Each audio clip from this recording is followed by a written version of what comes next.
Hey guys, Jack here. Thanks for watching the Great Gallivanting, and today I am reflecting on the Camino de Santiago. But before I get started, be sure to subscribe to the channel and ring the notification bell so you don't miss a single thing coming to you from the adventure across the world. So the general feel I'm going to go for this video is going to be kind of good, bad, ugly, and personal. So, the Camino de Santiago has got a lot of points to it. It's got a lot of things that people will say, oh, I had this deeply spiritual experience. I've met some people that said, man, this albergia thing is not for me. I've met people who just can't stand the cyclists. I've met cyclists who can't stand the people, and then I've also observed some things on the Camino that I wasn't expecting. Like I've talked before, my injuries. I talked in one of my Camino thoughts about a person in my life that had recently briefly reemerged and what it did to me. So mentally anyway, so I'm going to kind of go through all of those things in succession. So starting with the good, and if I look down, I've got my notebook because I was taking notes, so if I look down to take note on anything, just forgive me on that. So the first thing is this: the Camino de Santiago is a lot of exercise, and that's awesome. I mean, the Camino Frances is 33 days at least walking across the north of Spain, and a day in France, and that's something that not many people do. They don't walk 780 plus kilometers, and if you go up the silver route up from Sevilla, then that is over 1,000. Most people don't do that in a given day, and I've noticed, especially when I started this back half a couple days in, and really in the last 100K, I felt really great. I mean, I felt amazing. I was walking going like, man, why do I feel so good walking the Camino? Like I'm kind of bored a bit at times because I'm just one foot in front of the other. Well, the reason was I haven't done that much exercise in a very, very, very long time. And yeah, it's all just one foot in front of the other stuff, but sorry, I need to put that out of the way. Someone's getting close, someone's to my hat.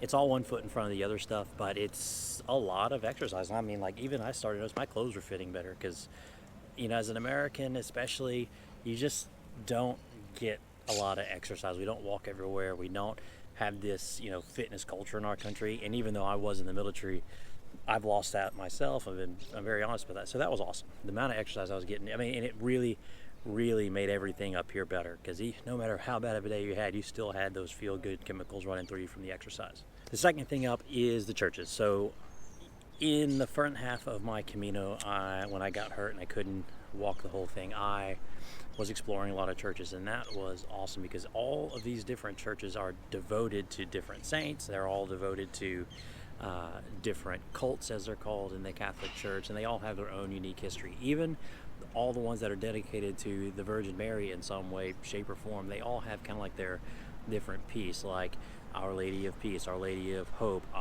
Santa Maria la Real, which is the royal, and there's a whole lot of unique history and architecture that goes into them.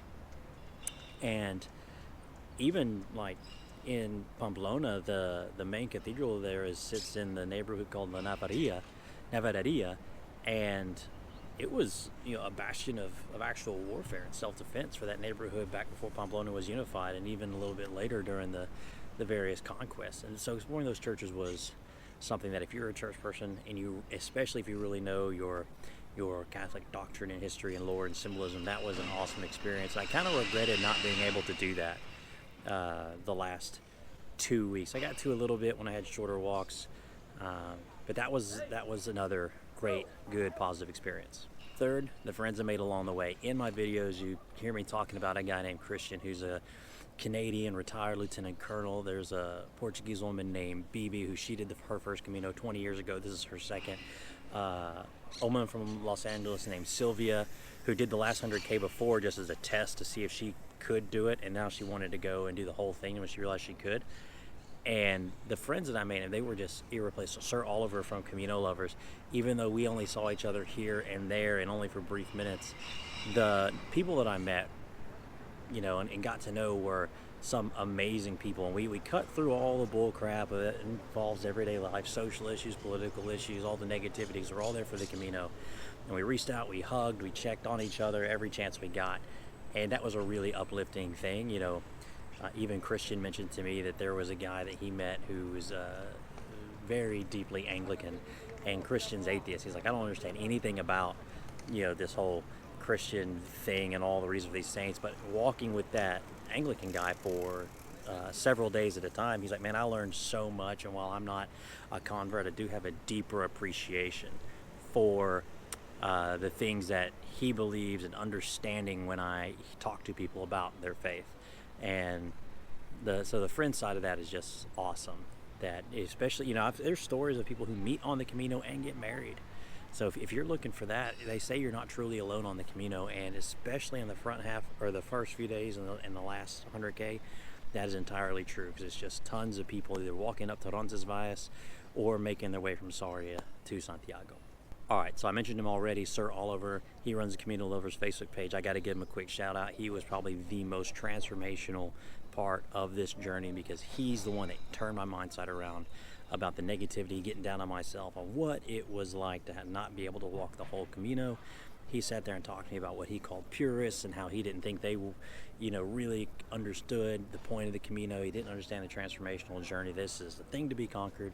He talked about attitudes to have. He talked about modern technology, and something he said to me, he's like, look, if the goal is to get to Santiago, you can catch a bus, you'll be there in 3 hours. Right, the destination is not the goal. You get to Santiago, you'll be like, yes, I made it. That's a cool cathedral, and then you'll move on. And he said, some people, that's what all they want to do is get to Santiago in 33 days. So that's not the point. Sometimes you need to take it slow, take a break, take a slow day. And he constantly asks me about my injuries when I ran. He's like, hey, how's your knee feeling? How's your ankle feeling? How are you feeling? How's your journey going? And so if you're on Instagram or you're thinking about going on the Camino de Santiago, definitely look up the Camino Lovers Instagram page. He's actually hiking the Camino Portuguese with a group right now, and he was just on the Camino Frances with me. So again, thanks Oliver. I really appreciate all you did for me. Even though I don't think you realize how big of an impact you did, it really was awesome. All right, so fifth in the good category is that first day climb. So the climb to Roncesvalles, I mean, it's 7.5 hours uphill. It's a 10-hour day. It's brutal, but it's a beautiful climb, and it is the hardest singular day of the Camino. And if I were to do it again, I would split it in two, stop in Ortesen and then move up. It's about 3 hours, and then take the last 7.5 hours on the back end and kind of split that climb up. But it's beautiful. The Pyrenees are amazing. The weather is gorgeous. You have all these free range animals. You got horses and rams and sheep and cattle. No fences. They're in herds. And it's just such an amazing, and as you're walking, people start together and then they spread out, because it's a long slog, and you'll see people just sitting down on the side of the mountain enjoying a meal or taking a rest. And even though that day really brutalized my joint injuries from the military, it was still a highlight. And whenever BB or Sylvia or Christian or anyone else that I meet get together, that's what we talk like, man, that first day to Roncesvalles, that's the day that kind of really hardened us all and brought us all together. And finally in the good column is the simplicity and the routine of the Camino. I mean, it's the same day over and over and over again. Wake up, walk, eat, go to bed. Wake up, walk, eat, go to bed. And while that does get monotonous at times, the simplicity of it is something that we just don't have as Westerners, especially in the United States. We're too caught up in making life complicated, make sure, okay, we wake up, we get our exercise, we go to work, we have our hobby, we take care of this, we take care of that, and life will get complicated on its own. You don't need to help it, right? And that's what I really enjoyed about the Camino. It's just so simple. The life that you are living, the sights that you are seeing, the thoughts that you are thinking, it's no less valuable than the life of people back home, but it's so much simpler. And part of that's the routine. Back home, yeah, we have our routines, but they kind of get old and boring, because the routines are themselves monotonous. You go to the same place of work, you wake up in the same house, you go do the same hobbies, and those are great. I'm not knocking that at all. When I'm home, I love getting up, playing with my mom's dog, going to the coffee shop, talking to people there, reading. Then in the evening, going and practicing Taekwondo with my friends. I absolutely love it. And then after that, watching TV with my parents.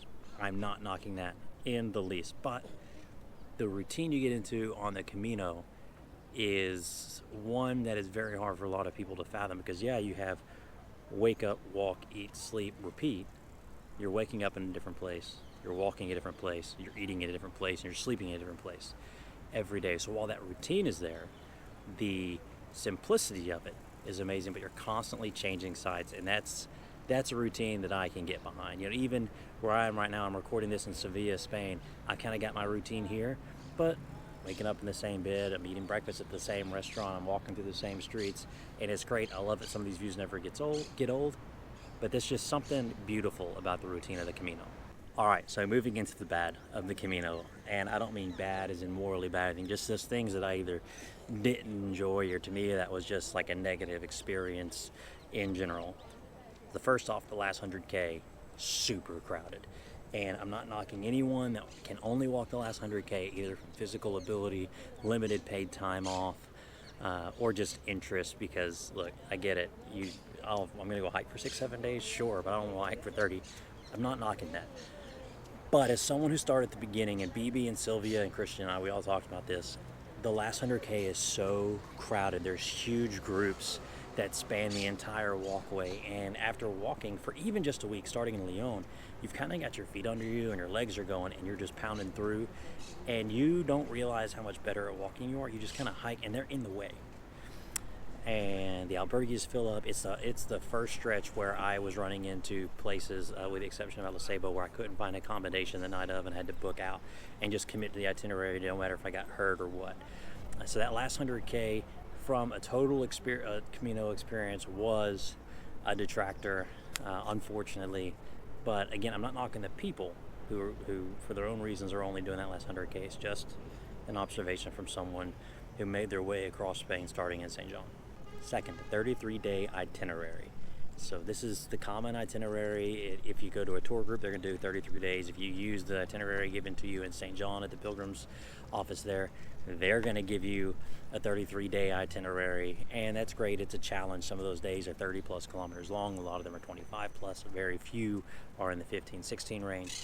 But that itinerary is aggressive from everything except a hiking perspective.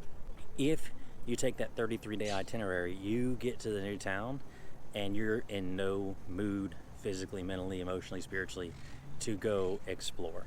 It's pretty rough, to be honest with you, to arrive in Pamplona after walking from Zubiri, after having walked from Roncesvalles, after having walked from Saint Jean, to go explore, the San Saturnino Cathedral, or the San Saturnino Church, the Church of Nicholas, San Nicholas de Bari, or the main cathedral, because they're not located next to each other, or to go see the Citadel, which is kind of a little bit outside the city center. Go tour the bull ring. You hear about Hemingway. You don't want to, right? If you're doing it in 33 days, all you want to do is come in, take your boots off, take a shower, take a siesta, go eat, come back, rest, get up at 5:30, do it again in the morning. And Logroño is one of those places. Got a lot of beautiful stuff to it, a lot of beautiful churches, but if you're just walking through, you're going to miss it. If you're on 33 days on the Camino, you're just not going to get the church experience unless you have a superior level of physical fitness, which a lot of people, most people, I'd argue, on the Camino don't. They're not there for fitness, they're for some other spiritual, emotional journey. And like even BB one time, we ran into each other in Logroño. She's on her way out of town, and she's like, "Hey, have you seen that pharmacy around here?" I was like, "Yeah, if you go back this way, hang around." She's like, "Nope, I'll catch the next one. I'm not turning around." Right? Because that 33-day itinerary is that aggressive where she didn't even want to go backwards. Third, in the bad category, you are exhausted when you get to Santiago de Compostela. I mean, you just walked 20-something kilometers to get there, you and everyone else, right? So it's super crowded as the dense city centers, narrow walkways, narrow up even more, and everyone's trying to push through. You get there, you're tired, you're like, yes, I made it. And then you realize, oh, I can't take my backpack into the cathedral. Oh, I have to wait in this long line. Like, oh, I need to go check into my albergue or a hostel or hotel, and you're just exhausted. Like, I got there, I was like, yes, I'm ready to sleep. I've got a couple days here. I'll come back tomorrow and explore the cathedral. And it was not really something I expected to experience, but I was not the only one to see it. I ran into Sylvia there. She said the same thing. And honestly, if you get there in the later morning, you'll just see people sitting all over the square and leaning against walls because they're exhausted. And it's not like oh, I finally made it exhaustion. It's the I'm tired exhaustion. So to me, that was just kind of a negative on the whole thing. Fourth, and I've alluded to this already, the cathedral is the end, right? And it's weird because you get to the end, you're like, yep, that's a cathedral. It's beautiful, it's grand, but there's some grander ones that you've seen along the way, or at least passed on the way, and like I said, you can't go in with your backpack, and you're sitting there going, it's over. There's no next. And me personally, I have trouble with that, which I'll talk about in a few minutes. But a lot of people don't realize that unless you continue to finish there, which is about another 3 to 5 days walking, a lot of people take the bus to the coast. Your journey's over. There's no grand ceremony, some triumphant whatever. You get there and you walk up, and all of a sudden the square dead ends. You're like, yep, I'm here. And it just wasn't what I was expecting from this grand, journey coming to an end that's been going on for over 1,000 years. And Sir Oliver mentioned this to me. He's like, you want to get to the end of Santiago, that's great, right? But he said the end is death. You get there like, oh yeah, I made it, and it's over. So yeah, that's just me. It's the ending at the cathedral. It's over, and not a fan of that feeling. And finally, in the bad category, boredom. I said this on camera. I told my mom, told my dad, and Sylvia and BBI kind of agreed to different points.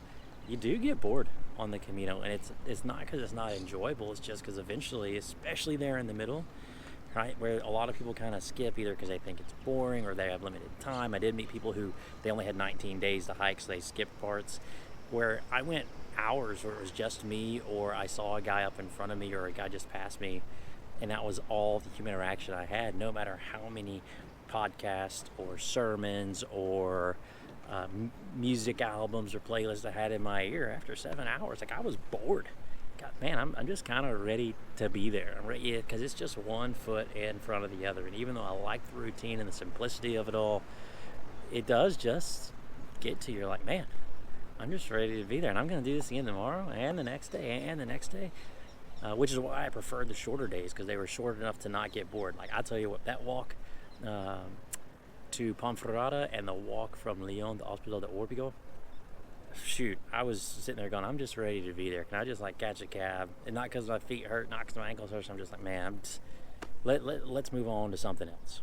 Moving on to the ugly category. So the first thing in the ugly category is the selfishness of people that I experience on the Camino. Now, I'm not calling everyone that walks the Camino selfish, not even calling it the majority, but I did run into a fair number of people who this was their journey and had no regard for anyone else. And here's a couple of examples for you.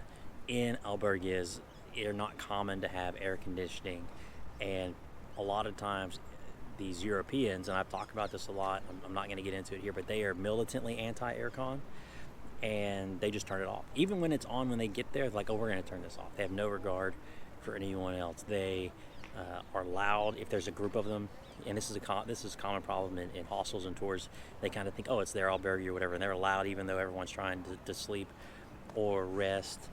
And even walking, you have these huge groups that have no thought for anyone. They spread out across the entire route, and you can't get past. And cyclists, as an example, they for some reason think that they own the path, because there's some points there's separate cyclists and walking paths, and sometimes they're on the same, and sometimes they're only big enough for one person to walk through, and they just come up right behind you, ding ding ding, and they don't want to get off their bikes. And it's not that I'm being selfish by not letting you pass, is that there's only room for one of us here. If you're going to be taking a bicycle, that's something you have to understand, because you're not just going to be doing this with me. You got a lot of walkers ahead of you. And it just bothered me, because you're on this supposed to be all together journey, and you just ran into a fair bit of selfish people along the way. Like, I use an example in Puerto Marino. I was in a 130 bed dorm, and there was a big group of teenagers, and eventually this old man at 10 o'clock rolled on, just stood up and yelled, like, you guys need to be quiet. All right, because they just weren't thinking about anybody else. Their chaperones, because there are plenty of chaperones, weren't thinking of anybody else. So the selfishness that I experienced is unfortunately there, and I put that solidly in the ugly category. I don't necessarily call it bad, because it's not necessarily the Camino itself, but it's just the people that you ran into. Second, scams and cash. So it's more on the last 100K, and there's a certain supermarket chain who shall remain nameless, but if you look up any of these cities and you find the supermarkets, you'll see the one with the lowest reviews. It's probably that one, where they have advertised prices, but they scam pilgrims because they know pilgrims don't have a choice. That's the only supermarket in town, and they don't really have a choice but to shop there. And when they'll say $2.50 and you get a bill for $3.40 or $4, and you say, well, hold on, what's up with this? And they don't provide you an itemized receipt. They want to argue the point with you, and that's not the way that the Camino is supposed to be, right? The fact that you work and live on the Camino and you are scamming pilgrims who are there on a Christian pilgrimage is just beyond me. And I'm surprised that this particular chain hasn't addressed that with their franchisees. But it's not just this particular chain. It's in several different restaurants and supermarkets that I ran into this issue where you go, hold on, I didn't eat this, or hold on, I didn't buy this. Or they say, oh, that's only for our members. And you're like, no, that's not what the price said. And there are, transparency laws in the European Union. So that scams thing is incredibly annoying. And related, cash. So even though you're in Europe and they have taken the American pioneering of the credit card and turned it into something entirely different that I don't even think we could have imagined back when we started it. Here they do tap to pay for everything, even though you have all that. Not on the Camino, especially on the back half. In these small towns, there are signs everywhere that says, sorry, card not accepted, or they'll say cards only from €5. Okay, understandable. 8, all right, 10, 12, I've even seen 15 and 20. And it amazes me, you're on the Camino, you have thousands and thousands of pilgrims every year flowing through there, and it's a lot of Europeans. I met a lot of Germans. Germans are they're kind of militant about their tap to pay. It's on their phone. When they go out for a run, they just have it on their watch, and they say, okay, to pay this. Oh, we don't take card. What do you? This is Western Europe. Card technology is everywhere. Nope, cash only. And in one extent, I get it. Cash, you don't pay the fees and everything, but you don't understand when you start the Camino, when you can pay card for everything, just how much. Hola, perrito.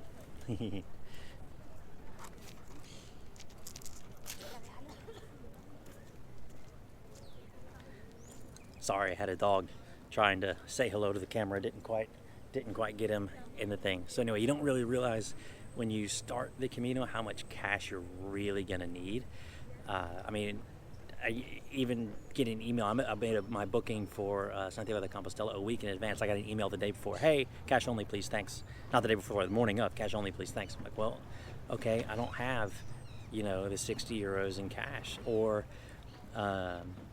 you go to a restaurant and they have a menú del dia, and it costs €14 or $14.50, but their minimum card payment is €15. I'm like, okay, well, you set the prices. And I don't understand it, and I would like to say I understand it from a fees perspective, or it just makes everything easy. But honestly, here in Western Europe, the only reason I can come up for why that is in these small towns that are kept alive by the pilgrim industry is tax evasion. I mean, I know people who do cash-only businesses so that they don't have to report stuff to the IRS, or they don't report their cash holdings to the IRS, and that I cannot not think of a reason why in Western Europe you would have a cash-only business in a high tourism traffic area. Third, the fires. This is not ugly on the Camino. This is ugly to my time, specifically on the Camino. Spain was on fire, and I knew about it several weeks in advance because they started earlier when I was in Pamplona, but they tore up the campo and the countryside and the mountains. And you starting in St. Jean, you hear about it, you read about it, you're walking through Leon like, okay, but then when you cross into Galicia, which is kind of where the annual fires take place, and this year the first one was started by a lightning strike, and then after that it went to to arsonists setting them. Happened in California too.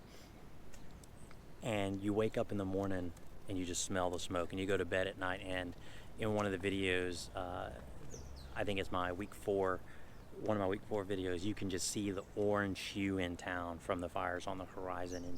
And as I get deeper into it, this thick smoke, at one point the smoke blocked out the sun and the moon when I started walking one morning.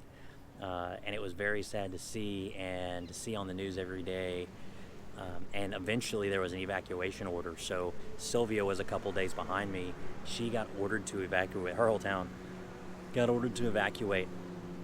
And albergues, hostels, hotels, any accommodations were informed by the Guardia Civil that they had to provide transportation, or arrange at least transportation to people to get out. And she had to skip like 4 stages forward. She went to Ponferrada. She said some people went back to Astorga, which I didn't get. Like, why would you go backwards? But she didn't understand it either. That's just that's part of life and nature. But if you're on the Camino, some people are just complaining, like, oh yeah, it's just ruined my Camino. Like, dude, it's not about your Camino at this point. It's about destroying people's lives and livelihood and livestock. You know, there was an entire bullfighting ranch that had to evacuate its cattle with the use of volunteers, not from the government, because they didn't have the resources to assist them, and they lost 80% of their ranch. And the 20% they didn't lose, they'd already grazed on for the year. So that was just kind of an ugly part of the Camino, and it made me very sad. But that's something that the Spanish government's going to have to deal with moving forward, and I don't blame anyone outside of the people who started the fires for what happened. You know, it's not on the government for they didn't start the fires. It's not on the pilgrims for having to experience it. It's just an ugly reality that I had to experience. Fourth, those who can't walk. Some people cannot walk the Camino de Santiago because of just physical ability. You know, like there was a 80-something-year-old Filipino woman who she'd made the climb of the Roncesvalles, and it destroyed her. She was in tears, barely able to move by the time she got there, and she had to take a taxi or a bus the next few stages. No problem at all with that.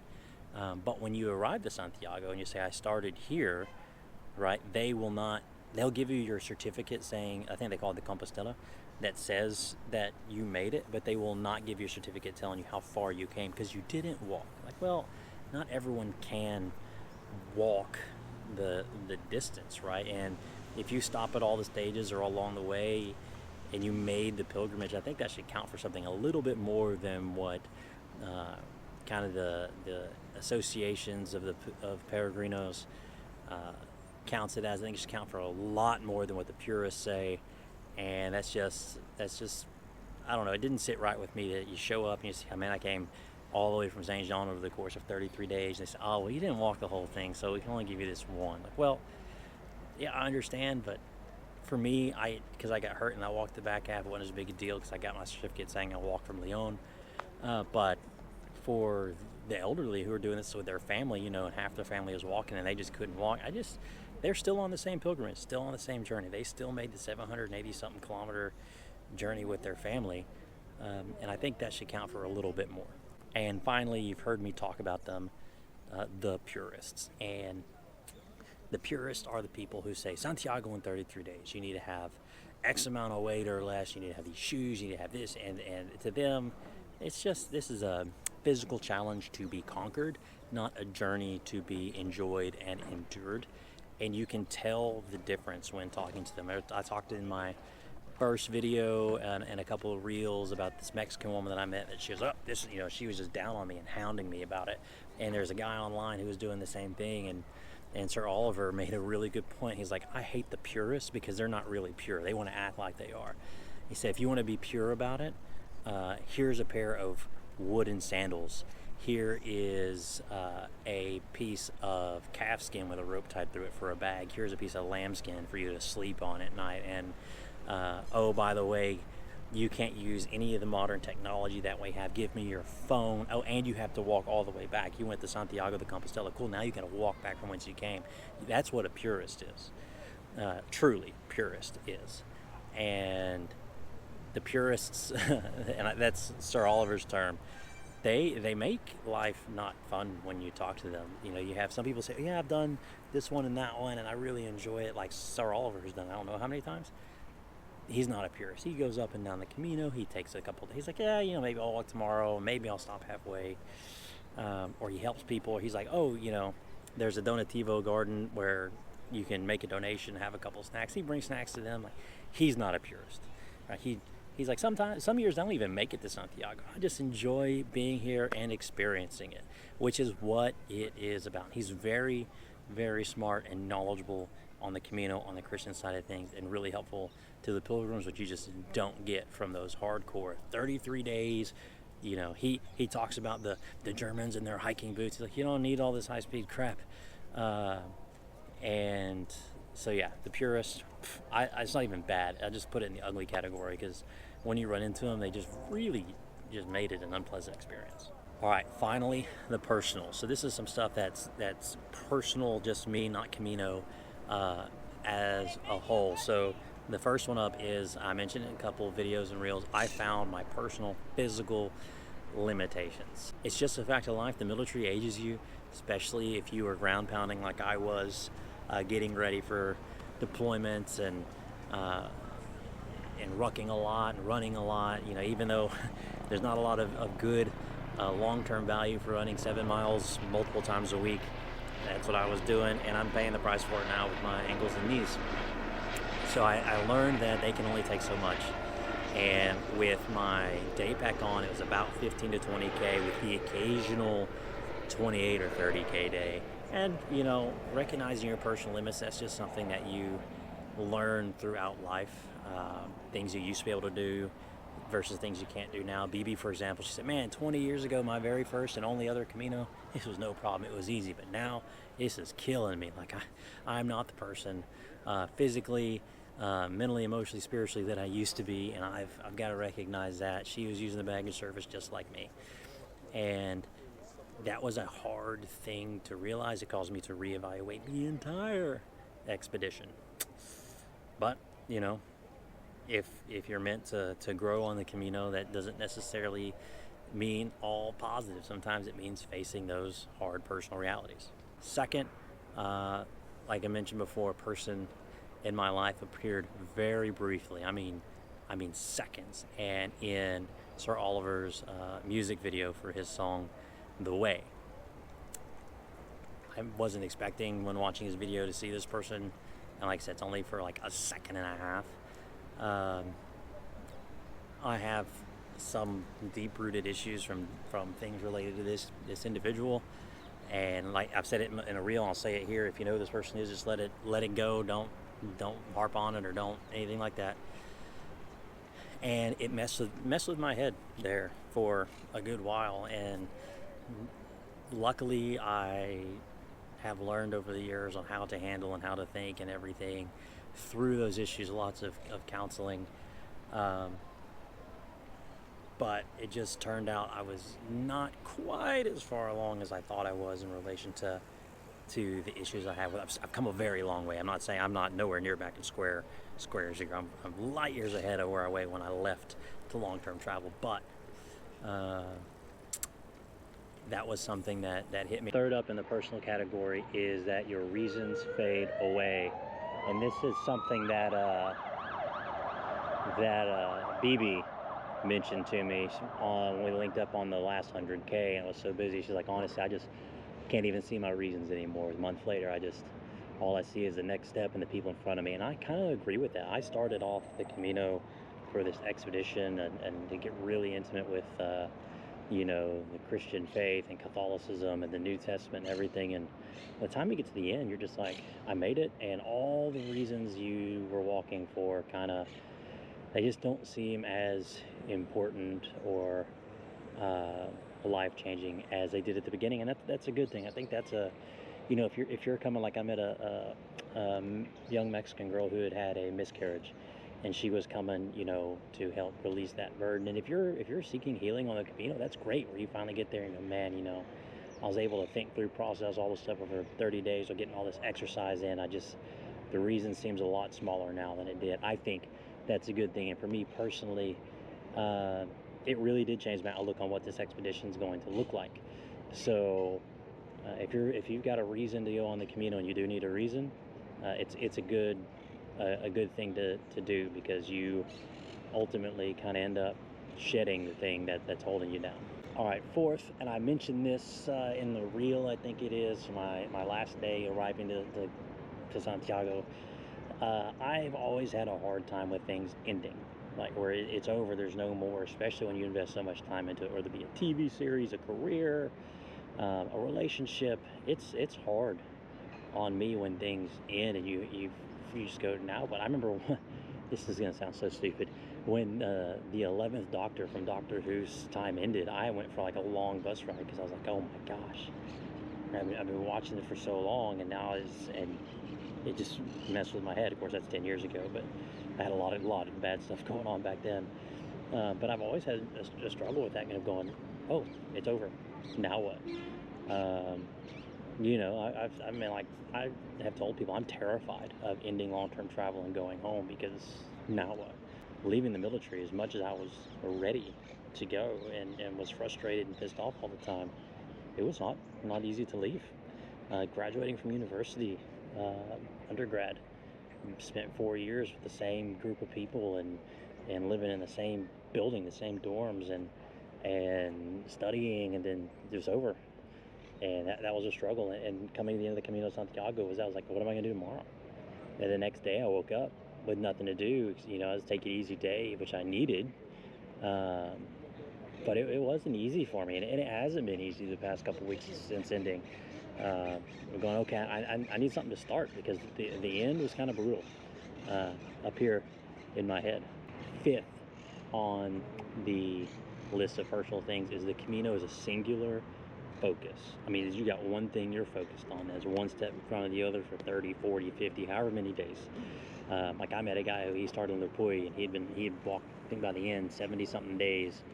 You got one focus, and that's awesome. It's a great feeling to have. It's something that I do miss about having from my undergrad days, from my military days, from my graduate school days, from my skydiving days, which is, that's what I did. That's what I lived for. And I don't have that now. And it's honestly, it was a bit more intense than just that, because it was your entire life. Oh, I'll walk the Camino and then I'll go hang out with it. No, you're on the Camino. That's all you got. And I missed that singular focus, and it really got me thinking about what, after all this long-term travel is done, I can devote myself to as that focus, that doesn't take it out of me like my career in the security world did, which was, chest deep in political issues and geopolitical issues and terrorism and threats and all that stuff. I don't want to quite dedicate myself to that again. But I do wonder what it's going to be and for what purpose. And I've talked to a couple friends who've given me suggestions what they think I should do. I'm going to keep that to myself for now until I work it out. But it's that I really enjoyed that about the Camino, and it's got me thinking about the future a lot more than I was thinking about the future when I started. Finally, in the personal category, loneliness. You do get lonely on the Camino. Now, you're never truly alone, they say, which is true for the first, definitely the first couple of days, but I'll probably say the first week and change is definitely true for the last 100K, but there in the middle, there's just not a lot of people. Even in the summer, when there's normally a lot of retirees and teachers, there's just not many people there. And that was something that I wasn't prepared for. Not the being alone, but the being lonely of one step in front of the other and got no one else to talk to or whatever. And maybe it's just the time of day that I started, because a lot of people started earlier than I did, and I got to have my breakfast and coffee in the morning, which means if the place don't open till 7, I'm not leaving till 7:15 at least. But I spent a lot of time in my own head. And Kenny Chesney's got a song, Better Boat, where he sang the song. I don't know if he wrote it. He says, I ain't lonely, but I spend a lot of time alone. And that's my life for 2 years of long-term travel, for sure. Rarely found myself getting lonely, even though I was alone. But on the Camino, I was straight up lonely, and that was something I wasn't ready for, didn't know how to cope with. Found myself missing Joe. Even though after 5.5 months of traveling together, we were ready to rip each other's throats out. Because what married couple do you know that spends every waking and sleeping moment attached to the hip, let alone just two friends who aren't, never have been, never will be dating? It's it was an adjustment, and I had just come from living in Mexico writing my first book. I had just come from home in Texas, was spending time with my family and my mom's dog and promoting the book and talking to people at the coffee shop, and just calling up like, hey, you know, Dad, if you got time, you want to go eat lunch? He's like, oh yeah, I'll call the sheriff, who's a friend of ours. We'll see if he's up to go, you know.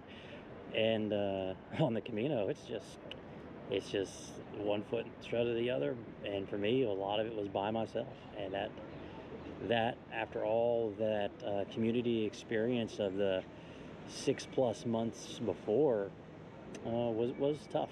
It definitely was tough, and like I mentioned about the singular focus, it gave me a lot of thought of what the future looks like, because I definitely don't want to have that level of loneliness as a constant in life. So that's it for my reflecting on the Camino de Santiago. I know it was just a video of me talking to a camera in front of a canal with people walking by, but that's the point of the reflections. I'm not trying to have some profound, amazing, highly curated travel experience, just trying to convey what the Camino did for and meant to me. I hope you enjoyed that video. If you know me, I hope you got a little bit of insight into me and some of my thinking. If you're family, don't worry, I'm fine. If anything I said concerns you, I'm perfectly okay.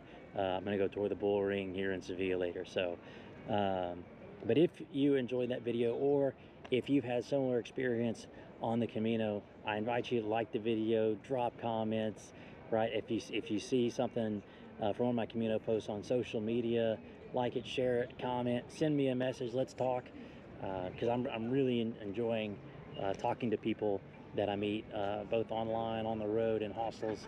And with that, just subscribe to the channel and ring the notification bell so you don't miss a single thing coming to you from the adventure across the world. If you're going, hey, I want to talk, but I don't know where to go, it's on Instagram, Threads, and Snapchat at JRT Voyage. You can check out the Facebook page, Jack Rogers Author, or the website, www.jackrogers.author.com, which has got blog posts. You can leave comments. It's got all my contact information on there, email. You can get the book, The Great Gallivanting, A Journey of Realization Discovery Across the World. That's my first book, and when my second book comes out, hopefully here about the next 8 months, you can get that one as well. And with that said, with the sun coming out here in beautiful Andalusia, I'm gonna go out, explore some more of the city, and we'll see you guys on the road.